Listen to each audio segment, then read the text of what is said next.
पेठ चंद्रपूर येथे कोविड आपत्ती निर्माण झाल्यानंतर कोरोनाचे संक्रमण होऊ नये या कारणासाठी या हेतूने महानगरपालिकेतर्फे एक फवारा जो आहे सॅनिटायझरचा फवारा, असं एक साधारण भाषेमध्ये जे लोकांना साधारण भाषा समजते, सॅनिटायझरचा फवारा मारण्यात येत होता।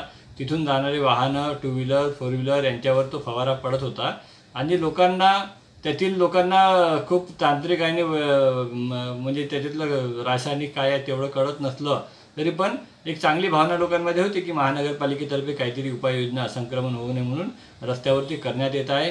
तो फवारा आता सध्या बंद आहे। तो बंद का बरं आहे याचे कारण मिळालेलं नाही आहे।